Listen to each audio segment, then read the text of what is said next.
Oi, Gé, Oi, Ju. tudo bem? Tudo bem? Então, com o Arthur eu não comecei gravando desde o começo para não ter que editar depois, mas Mas dá para eu... Olá, meninas. Olá, Janine. Estamos aqui em uma nova entrevista, né, da Semana do Consumo Consciente que estamos organizando, com o objetivo de mostrar que esse consumo consciente ele não é tão distante assim da nossa realidade, não é tão difícil praticar, né? Hoje a gente tem alternativas aí de produtos mais sustentáveis, produtos ecológicos, que é o caso da Caule, né? Por exemplo, a Janine, a nossa entrevistada de hoje, ela vai explicar um pouco melhor a respeito. Então, é mais um conteúdo aí que a gente considera importante para aqueles que se preocupam, né, com a questão do consumo consciente, com aquilo que a gente gera de resíduo, com aquilo que a gente consome. Então, vamos dar início aí, né, com a Janine. Então, para começar, estamos eu, a Jéssica, nós somos da Biociente, e a Janine, eu gostaria que ela começasse dando, né, se apresentando, dizendo qual a sua área, como que é a sua atuação. Então, vamos dar início aí. Obrigada, Janine. Seja bem-vinda. Obrigada, Juliana. Obrigada, Jéssica, pelo convite. Fiquei muito feliz. É sempre muito bom ter espaço para falar sobre o que é a minha missão, que é meu propósito, porque eu sinto que é isso que eu vim fazer nessa vida. Então, quanto melhor, mais eu fizer, melhor eu fizer, melhor vai ser. Então, eu brinco que eu sou ecologista desde criança, porque desde criança eu me preocupo com a Amazônia, admiro Chico Mendes, e depois eu fiz uma faculdade de turismo. Na verdade, eu queria fazer teatro ou ter uma banda, só que meu pai disse: olha, tu vai fazer uma faculdade, seja lá qual for. E daí na faculdade eu já me envolvi muito com a questão de turismo sustentável, turismo ecológico. No final da faculdade a gente fez um projeto experimental de turismo agroecológico, visitando as propriedades dos agricultores que trabalhavam com orgânicos, isso em 2002, quando eu me formei. E logo que eu me formei, eu fiquei, tipo, meio perdida. E agora onde que eu vou trabalhar? Porque turismo, planejamento turístico, era o que eu gostava, envolvia muita política, e eu naquele momento não queria me envolver com política. Então eu defini que a minha área era o bem, não mais o turismo, e que eu iria trabalhar em algo que eu sentisse que eu estava dando uma contribuição para um mundo melhor. E daí, a partir disso, eu trabalhei um tempo nos Estados Unidos, só que daí nos Estados Unidos eu trabalhava com foods, num parque de diversões, então era tudo absolutamente nada do que eu acreditava. Mas lá foi que eu jurei, diante dos hambúrgueres, que eu já era vegetariana há um tempo, que eu nunca mais trabalharia com algo que não fosse uma causa para mim. E daí, quando eu voltei para o Brasil, eu assisti uma palestra do Jacques Saldanha, que é um ambientalista gaúcho, que ele fala dos ingredientes químicos sintéticos, o quanto esses ingredientes são prejudiciais para nós, que usamos esses produtos com esses ingredientes, e o quanto isso é prejudicial para todos os animais, para o meio ambiente, para tudo mais. E essa palestra, para mim, foi um divisor de águas. A partir disso, eu sinto que foi esse o divisor de águas que me levou para o caminho do consumo consciente. E essa palestra foi em 2013, eu acho. E desde então, absolutamente tudo que eu vou comprar, eu fico pensando: isso tem ingrediente químico sintético, isso é poluente, isso é tóxico, de onde que vem? Vem do petróleo, vem do quê? E isso me abre, ao mesmo tempo que restringe muito o consumo, amplia um leque de possibilidades enorme e criatividade, porque daí tu começa a pensar, tipo, tá, mas essa roupa aqui é feita do quê? Daí, tem roupa sintética, que é praticamente um plástico, tem roupa de algodão, tem roupa de linho, mas o linho, por que não tem mais linho no mundo praticamente, né? É tão difícil encontrar uma roupa de linho. Então, eu fui descobrindo muitas coisas graças a essa restrição que eu defini na minha vida.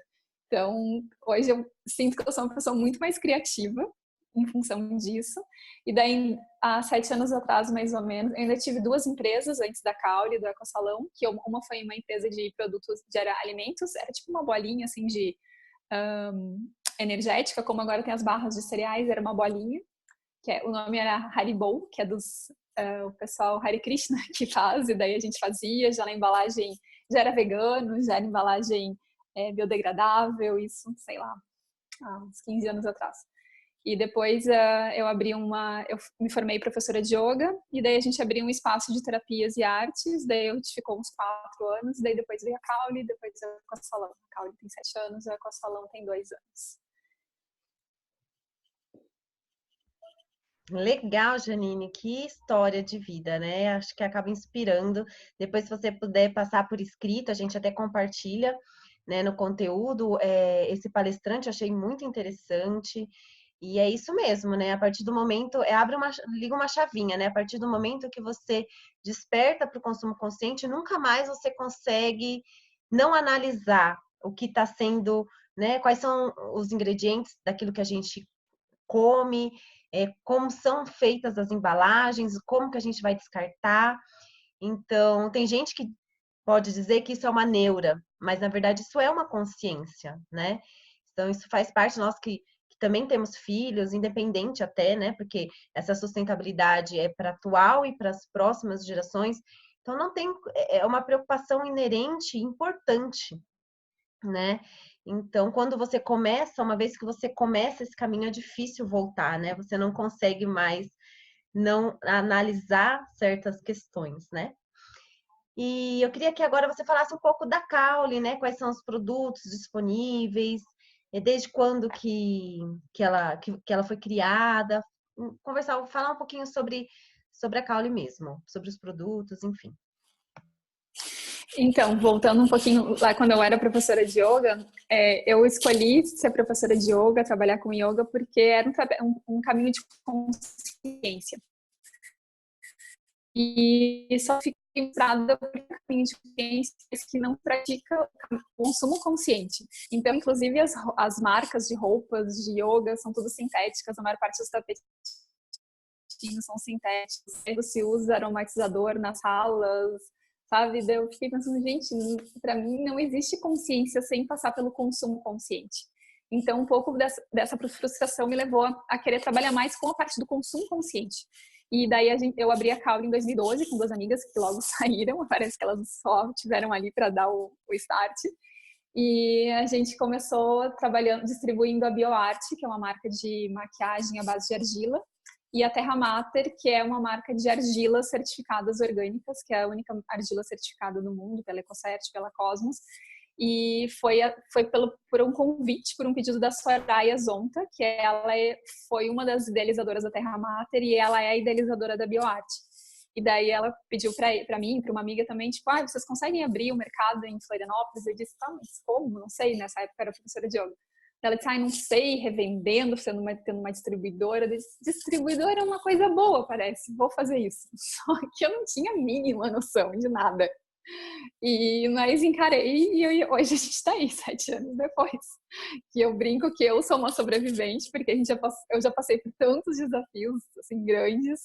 E a Caule também é uma sobrevivente, porque é muito difícil uma empresa no Brasil aguentar os 2 primeiros anos, depois os 4 primeiros anos, e a gente está aí no 7º ano e batalhando, né?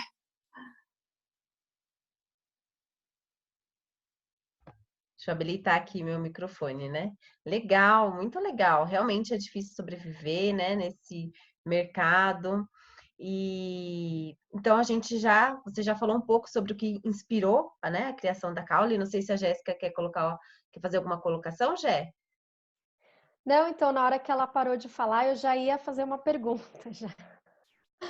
Porque eu acho que, Janine, quando vocês começaram há 7 anos atrás, acredito que sejam praticamente pioneiros, né? Porque essa questão de produto sustentável, eu e a Juliana, quando a gente começou a pesquisar quem distribuía, a gente logo achou vocês, porque não tem muita gente, apesar de hoje já ter uma concorrência, não tem tanta gente.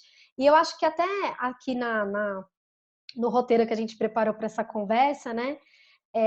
A próxima pergunta seria: qual a relação dos produtos da Caule com o consumo consciente? O que me chamou mais atenção quando a gente encontrou você foi essa sua desenvoltura de já explicar por quê, para quê, como. Então a gente já viu seus vídeos lá, né? Explicando. Isso é uma coisa totalmente diferente de vários outros, né, distribuidores, vamos dizer assim, porque às vezes você vê o produto lá, aí você fala, tá, como que funciona, como é que eu, né, para quê, por quê. Até a gente que é da área mesmo, a gente tem muitas dúvidas, tudo é muito novo, né? E tem muito produto ainda para ser desenvolvido, né? A escova de dentes de bambu, a gente recebe perguntas até agora, as pessoas não sabem muito bem, né? É estranho, né? Eu sempre acostumei com o plástico e agora vem o bambu que tem ali uma absorção um pouco ali no cabo da escova, como é que eu faço? Então, eu queria que você contasse um pouco disso também, porque eu acho que isso foi como é que fala? Um start seu muito importante de começar a fazer essa distribuição já com a educação ambiental junto, né? Porque você tem o produto lá e você já tem um vídeo explicando, contando o que que é, como funciona, por que usar. Então, queria que você explicasse um pouco sobre isso, né? Sobre os seus produtos, né? Os produtos que você tem lá na Caule, qual a relação deles com o consumo consciente? Quais os principais benefícios gerados a partir do consumo desses produtos?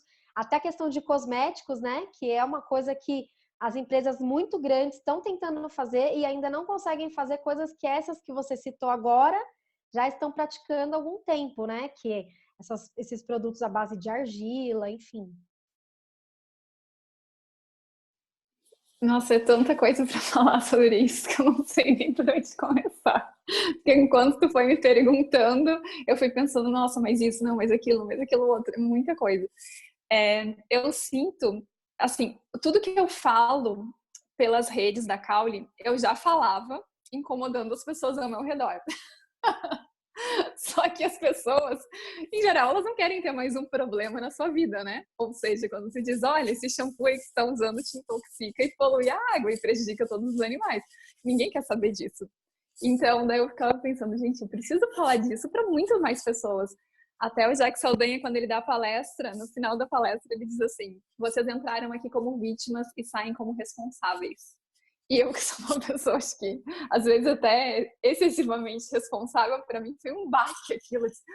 Meu Deus! E daí eu cheguei na casa dos meus pais, eu ainda morava com eles, eu tinha 23 anos, mais ou menos, agora eu tenho 40. Daí eu queria que eles nunca mais usassem plástico. Eu queria que eles botassem todo o plástico fora, eles não comprassem mais nada com plástico. Imagina isso há quase 20 anos atrás, se hoje já é um super desafio, né? E daí eles meio que me ignoravam, sabe? Ai, mais uma invenção. Eu até mandei um e-mail pro Jack Saldanha, esse palestrante, e disse, o que eu faço? Porque eles não me ouvem, eles não me entendem. E daí ele disse, seja o exemplo e as coisas aos poucos vão se transformar ao teu redor. Então, eu penso que, tipo assim, eu fui pesquisando ao longo dos anos soluções, então, tipo, antes de ter uma receita na internet, eu já pesquisava receitas, eu tinha xerox de algum sabão que dava para usar como sabão para lavar roupa. Não tinha muito entendimento perto do que eu tenho agora. E hoje em dia tem muitas receitas na internet, tem muitas pessoas falando sobre o assunto. Então, quando eu comecei, realmente, assim, era muito pioneirismo. E daí eu pensei, eu tenho que ajudar as pessoas a fazerem essa transição. Porque eu fui super determinada, numa época que não tinha informação, a encontrar essas informações. Indo numa palestra de ecologista, que eu achava que ia ter muita gente, porque era um assunto fantástico. Eu chegava lá, tinha eu mais 2 pessoas. E daí conseguia lá uma receitinha para fazer um sabão líquido para a máquina de lavar, não sei o quê. Daí eu assim fui fazendo. E eu olhava as pessoas ao meu redor, que eram bem engajadas também, e eu via elas não fazendo nada. Tipo, não tem uma coisa pronta para comprar, eu uso o que tem no supermercado. Eu pensava, gente, se essas pessoas que são super dedicadas e engajadas não estão fazendo, sei lá, o seu cosmético, seu sabão para a máquina, quem é que vai fazer? Ninguém. A gente precisa encontrar coisas mais simples, sabe? Que a pessoa vai lá, compre, ao invés de comprar o shampoo X, vai comprar o shampoo Y, mais ou menos pelo mesmo preço, de preferência, e isso vai mudar completamente o impacto dela na natureza. Primeiro no seu próprio corpo, na sua própria saúde, e depois na natureza. Então, isso que eu pensei, eu preciso levar muita informação e ao mesmo tempo que as coisas sejam muito práticas. Hoje tem várias pessoas fazendo seus próprios cosméticos, inclusive tem várias marcas artesanais, mas quando eu comecei, ninguém fazia, tipo, não, vou ter mais trabalho. Então, aos poucos, tudo muda, né? Acho que é isso, né, sobre os produtos. Falando assim um pouco dos produtos que a gente tem na Caule, né? Eu procuro fazer, a gente faz uma curadoria, né? Faz uma seleção dos produtos que são realmente naturais, porque tem muitos produtos no mercado que se dizem naturais e que não são. E daí a gente procura fazer um mix que realmente complete tudo que a gente usa de higiene, de beleza e de limpeza. Porque esses são os produtos que a gente usa e que vão para a água e que vai para toda a natureza, né? Porque não tem ser vivo que não dependa da natureza. Então, quando a gente polui a água, em primeiro lugar a gente se intoxica e depois a gente intoxica todos os seres. Então, inclusive, eu acho que deveria ser até uma bandeira do veganismo também, né? De que as coisas sintéticas poluentes também não são veganas, na minha visão. É verdade, Janine, você tem toda a razão. Acho que quando a gente começa a ter consciência de que aquilo é que eu tenho a impressão que muitas pessoas não entendem que aquilo volta para elas, né? É a mesma coisa do lixo. Então você coloca ali, alguém vem, recolhe, você se livrou daquele problema, né? Então não tem noção de que isso tudo faz parte, né? Tá conectado. A gente depende dos recursos, a gente está poluindo aquilo que a gente precisa para se alimentar, é o básico, né? Por exemplo. Então, isso é muito interessante. É interessante de pensar que você tem que sair da sua zona de conforto, né? Que nem você falou que, nossa, muitas vezes você conhece pessoas que são conscientes, mas que precisam dar um passo, né? Precisam se adaptar, que não chega lá e comprar uma coisa pronta, porque sabe que aquilo, né? Hoje no nosso dia a dia, que muitas vezes é tumultuado, a gente tem, né, várias tarefas, aí aquilo acaba ficando sempre de lado, né? Mas eu acho que tudo é uma questão de adaptação, então o começo é um pouco difícil, porque você tem que ir atrás, como você falou, de uma receita ou de outra, mas as informações hoje estão tão disponíveis, né? E é uma questão de adaptação, logo aquilo está se tornando inerente ao seu dia a dia, mas a gente precisa desse start, né? Dessa conscientização, e é algo que é muito importante nas redes sociais hoje, né? A gente ter essa comunicação, essa conscientização. Eu acho que a busca também está sendo maior. É um trabalho de formiguinha, talvez, mas acho que a abrangência, né, está crescendo. Isso é muito legal de ver. E nesse sentido, eu queria saber se você consegue visualizar uma mudança do público-alvo da Caule, né? Porque a partir do momento que você lança um produto ecológico, primeiramente são pessoas que já têm uma consciência, né? Que vão procurar consumir uma escova de dente de bambu, por exemplo, e não de plástico.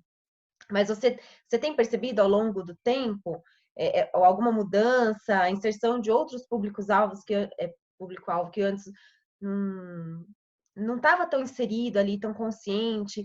Você acha que você consegue perceber alguma mudança nesse sentido? Que eu acho que isso é importante, né? A gente conseguir alcançar o maior número de pessoas possível, né?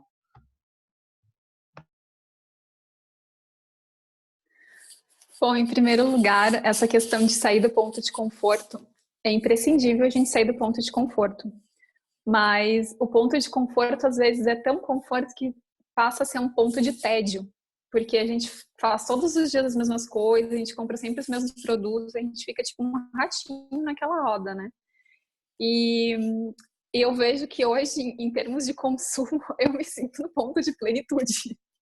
Não no ponto de conforto que tipo, leva o tédio. Porque os produtos que eu uso, eu sinto que eles são muito maravilhosos, sabe? E eu digo que é um caminho sem volta, porque, por exemplo, eu já dou esse exemplo para algumas pessoas, eu até tenho uma amiga que ela é virginiana, e que quando ela falou, ela disse, olha, quando tu me falou isso, eu não acreditei, mas é verdade. Depois de 3 meses usando produtos naturais de higiene, beleza, limpeza, no 4º mês tu não aguenta o cheiro do produto sintético. De tão horrível que é, mas que a gente não percebe, porque os nossos sentidos, eles estão embotados.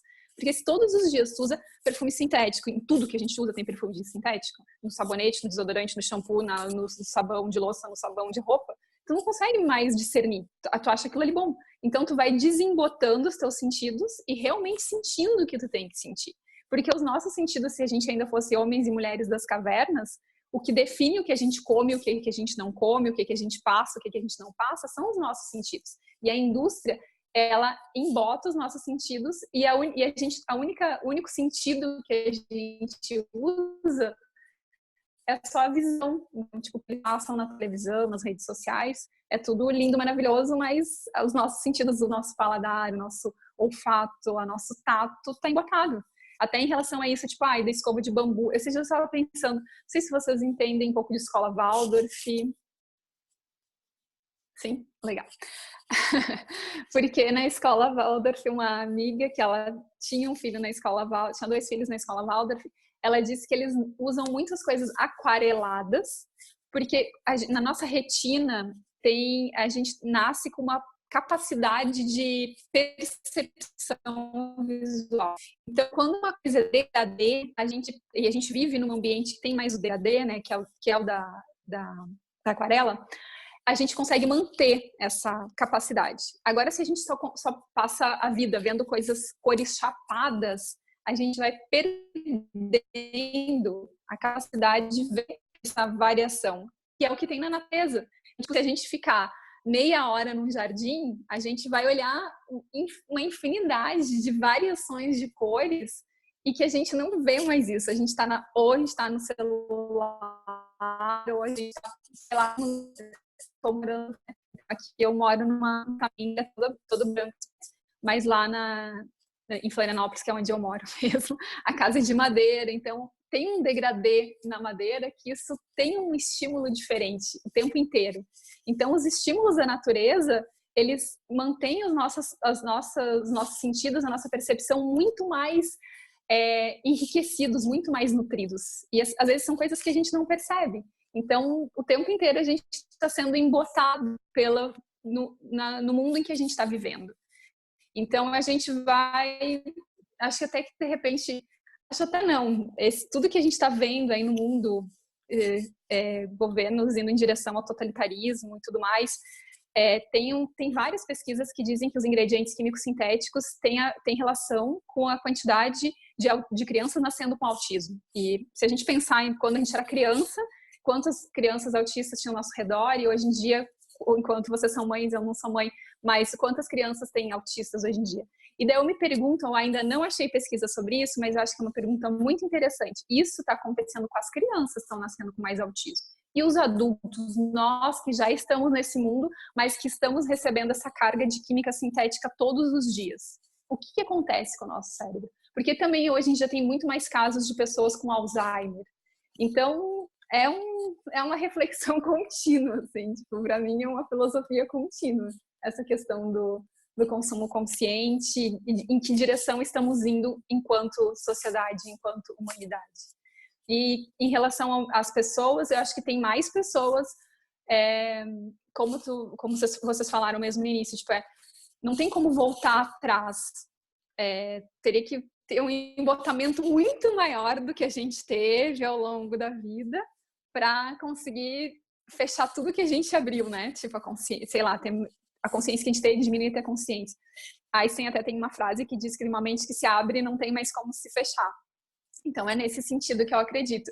Então, eu acho que todo mundo, em algum momento, nem que não seja nessa encarnação, vai perceber isso que eu estou percebendo hoje. Todo mundo tem essa capacidade, todo mundo tem o mesmo potencial, só que às vezes as pessoas não tiveram esses mesmos incentivos, sei lá, insights, convivência. Isso também tem muito a ver com as pessoas com as quais a gente convive, né?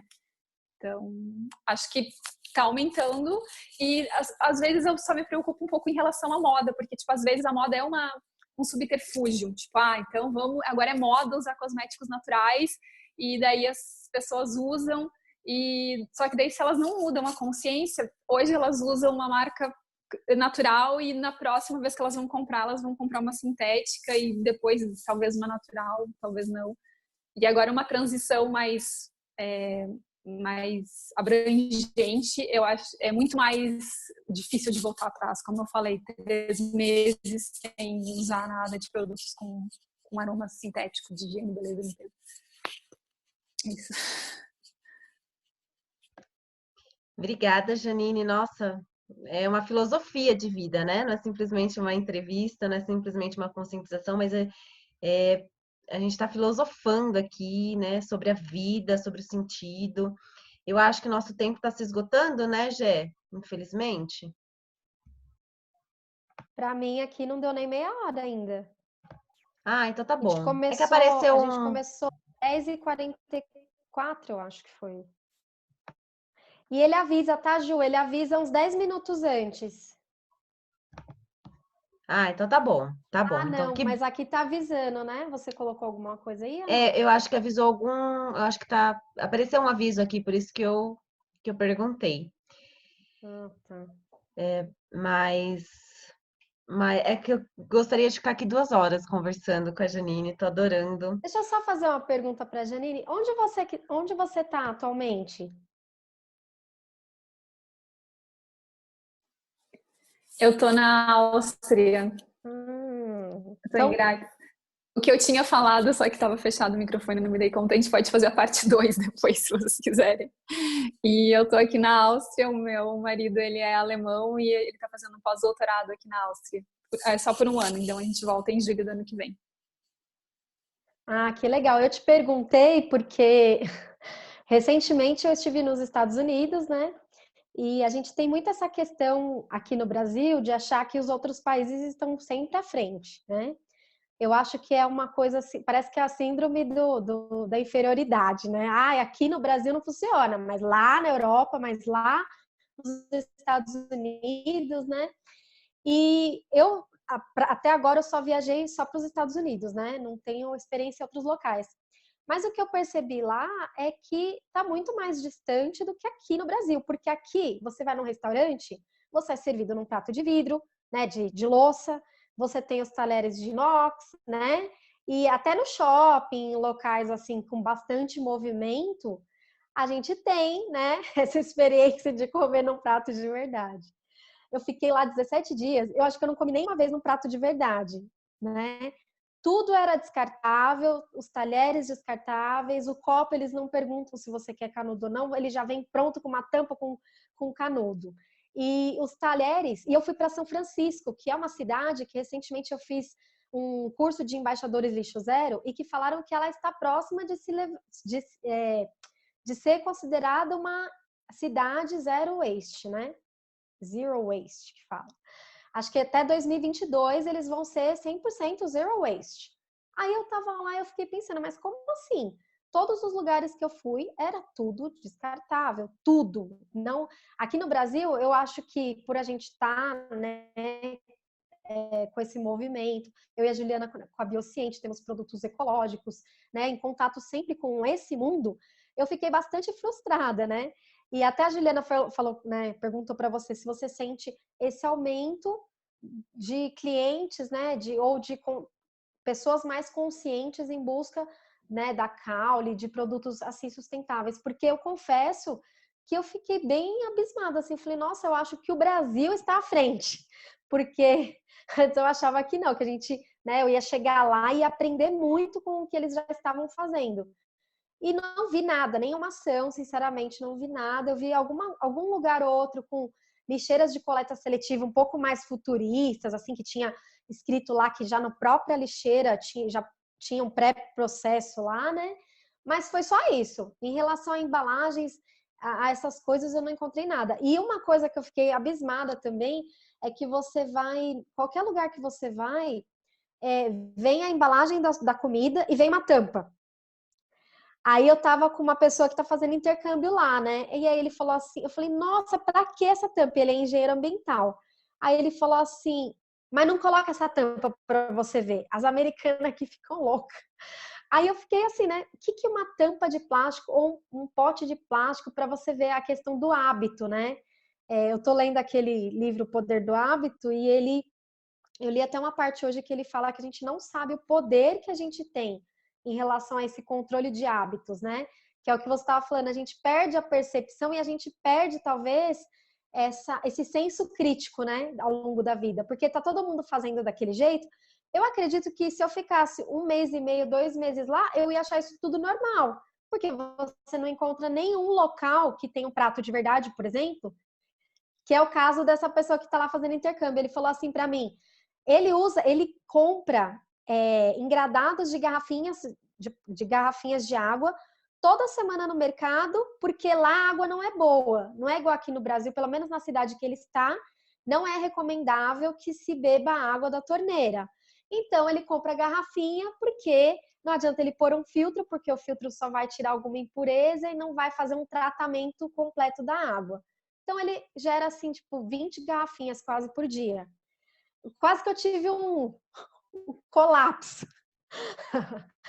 E aí eu até fiquei interessada onde você está, porque eu não sei, Janine, você acha que quando você está fora assim, quando você está aqui no Brasil, eu acho que você já deve ter tido essa percepção, apesar de você ser de Florianópolis, né, que é um local que já está bem engajado, a gente até já teve uma entrevista com uma pessoa de Florianópolis, mas você acha que aqui no Brasil o pessoal fica achando que lá fora é mais fácil e com a sua experiência você viu que é mesmo? Aí onde você está tem esse consumo consciente já mais evidente? Gente, eu acho que com essa pergunta a gente fecha a entrevista. Infelizmente, a gente não esgotou o assunto, porque, na verdade, esse assunto é inesgotável, né? Dá para a gente refletir, pensar, repensar vários hábitos. Eu acho muito interessante essa questão que a Jéssica colocou. Na minha cabeça, os Estados Unidos sempre foi um país extremamente consumista, mas é bem legal a gente fazer comparação com a Europa, porque a Europa sempre foi um pouco diferente dos Estados Unidos nesse sentido, na minha percepção de, de consumo mesmo, né? O americano é muito consumista, é o país que mais consome, junto com a China. Mas eu achei uma colocação muito pertinente. Então, a gente fecha a entrevista com essa pergunta, mas com um espaço aí de quero mais para quem sabe uma próxima entrevista, stories, né? Que eu acho que vale a pena a gente compartilhar no Instagram. O pessoal é sedento de informação nesse sentido, né? Porque a gente, nessa entrevista, a gente que está em constante busca, a gente aprendeu tanto, a gente aprende tanto com essa troca. Imagina quem ainda precisa, né? Despertar. Então, fica aí o convite, tá, Janine, para próximos trabalhos aí. E eu abro espaço para você responder a pergunta da Jé. Bom, eu morei nos Estados Unidos e trabalhei lá, e realmente lá eu acho que em termos de geração de resíduos não é um exemplo. Lá eu conheci a rede de supermercados Whole Foods, que é uma rede que tem tudo, desde da ração para o animal até o papel higiênico mais ecológico. Então, quando eu morei nos Estados Unidos, eu tinha 22 anos, eu passava as tardes olhando tudo que tinha no Whole Foods, que eu sou assim, obsessiva de conhecer as alternativas mais naturais, saudáveis, ecológicas. Aqui na Europa está muito à frente do Brasil. Eu acho que o Brasil tem uma síndrome de vira-lata.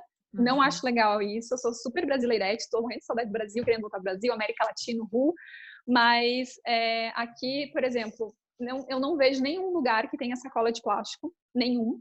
Quando tu quer uma sacola de papel, tu paga pela sacola de papel. Canudo, eu vi em um lugar, eles dando canudo de plástico, porque ou eles não dão ele de papelão.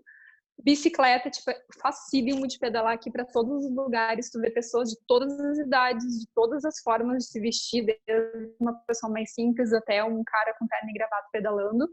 A ciclovia, ciclofaz fazer bem fácil por aqui.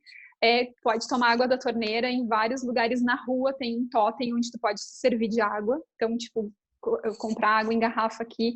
Eles até têm água em garrafa, a maior parte das garrafas, inclusive, são de vidro. E então, aqui, acho que em relação a geração de resíduos, a coleta de resíduos aqui é incrível, porque tu separa o lixo em papel, plástico, décimo, que é o que vai para o aterro sanitário, biológico, então eles compostam, que é biológico, metal, depois tem uma parte que é para te colocar roupas, panelas, coisas que ainda podem ser reutilizadas por outras pessoas. E então, realmente, a gente tem. E eu fico pensando, gente, os políticos deviam viajar para conhecer essas experiências e levar para aí, ou então, sei lá, pagar alguém para fazer essa pesquisa, fazer uma conversa com outros países, com outros políticos, de como que eles encontram soluções, porque tem muita solução. Solução tem para tudo, falta interesse. É os que eu sempre falo. Acho que está acabando o tempo, né?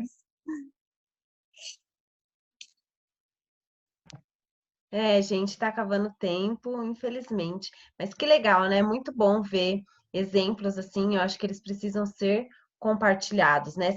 Essa questão da política pública, né? Por isso que é tão importante a gente ter consciência, inclusive em quem a gente vota, né? Porque hoje tem Sim, alguns candidatos que são mais engajados com a questão ambiental, né? sim. Que E são tem mais alguns que são engajados. contra a questão ambiental. Então, ser ecologista, consumo consciente é inclusive dos políticos. E eu acho muito interessante, eu converso muito com meu marido nesse sentido, porque eu acho assim, nós ambientalistas podemos ainda ser poucos, ou ainda estarmos nesse caminho de estarmos nos reunindo, mas é uma classe extremamente unida, porque quando você tem um candidato realmente ambientalista, um candidato de defesa da causa animal, da causa ambiental, muitas vezes eles recebem muitos votos, sabe? E as pessoas não simplesmente votam, mas elas acompanham o trabalho deles. Muitas vezes você não vê isso em outras áreas, em outras causas. Então, para você ver a importância, quando você liga a chavinha, realmente é um caminho sem volta. Quando a gente vota naquele candidato que vai fazer diferença para o meio ambiente, que vai fazer a diferença para o bem-estar animal, a gente vota com consciência, a gente acompanha o trabalho, a gente conversa com o colega, indica. E muitas vezes a gente tem um exemplo do Trípoli, que foi um dos mais votados em São Paulo, por exemplo, né? É, ele está apoiando, inclusive, estava lendo uma reportagem sobre a sociedade vegana, né, segunda sem carne, ele apoia, é um movimento que está entrando até nas escolas municipais, estaduais de São Paulo. Olha a importância, né? Então, essa questão da política pública é muito importante. Você se inspirar em países, quando essa síndrome de vira-lata é terrível, eu também abomino, porque a gente tem um potencial muito grande, e se nós não acreditarmos em nós mesmos, né? Como assim? Então, acho que sou completamente contra isso, sou a favor da gente realmente abraçar a causa e nós brasileiros arregaçarmos as mangas e corrermos atrás daquilo que a gente acredita, né? Outros países podem ser sim inspiração, mas a gente sempre acreditando no nosso potencial, né? E que legal, adorei saber do exemplo daí da Europa. E é isso, né, gente? É a gente se inspirar e passar a ser exemplo. Em algum momento você também falou da importância do exemplo, é isso que eu acredito muito na educação ambiental. Acho que quando você fala, não é tão importante quanto quando você age, né? E quando a gente carrega nosso canudo de inox, é simbólico. Mas aquela outra pessoa que está pegando um canudo de plástico, ela olha e fala, nossa, né? Caramba, talvez ela sinta assim um pouco envergonhada e aí ela passa a despertar aquilo nela. Então, seu exemplo, por menor que seja, ele é contagiante. Então, eu acho que fica uma mensagem aí, né? Você quer concluir com alguma coisa, Janine? Desde já eu agradeço muito a sua participação, foi super enriquecedora a entrevista. Não sei se a Jé quer fazer alguma colocação antes de acabar nosso tempo. E é isso, muito obrigada. Não, eu só queria fazer um contraponto em relação a essa história e aqui está bem adiantado em relação à geração de resíduos e destinação de resíduos, mas em relação aos cosméticos, eu vim com uma mala cheia dos cosméticos que a gente distribui na Caule, e a primeira vez que eu vim para a Alemanha, que uns 2 anos atrás eu vim para cá, eu fui numa loja de produtos naturais que tem redes também, que tem tudo, tipo Whole Foods, e daí eu fui e comprei sem olhar assim, ingredientes, nada. Eu pensei, bom, é aqui na Alemanha, ingrediente não, um produto natural deve ser realmente natural. Produtos que não eram realmente naturais, produtos que não eram bons. E enquanto eu estava na Europa, eu tinha uma amiga que estava morando no Canadá e que ela usa os produtos naturais da Caule, né, que a gente distribui. E daí ela também estava dizendo, ai, tô com saudades dos produtos da Hermes, por exemplo. Então, a gente tem produtos magníficos no Brasil que não perdem nada e muitas vezes ganham muito dos cosméticos naturais que tem fora do Brasil. E o Brasil é a fonte de ingredientes naturais, né? A fonte. Então a gente está no paraíso dos ingredientes naturais. Então era isso, gente. Muito, muito agradecida pelo espaço, pela oportunidade. Parabéns pelo trabalho que vocês desenvolvem. Então, estamos juntos, vamos na mesma direção. E eu queria agradecer a Janine, agradecer a todos vocês que estão nos assistindo. Teremos mais palestras de acordo com a programação que a gente divulgou aí para vocês. Eu espero que você continue com a gente nas próximas e nos marquem sempre, nos envie todas as vezes que tiver um novo insight, algo que possa ajudar o todo. Como a Juliana falou, estamos todos juntos nessa caminhada por um mundo mais consciente, mais sustentável. Um grande abraço para todos vocês. Tchau, tchau, gente. Um abraço. Muito obrigada. Tchau, um abraço.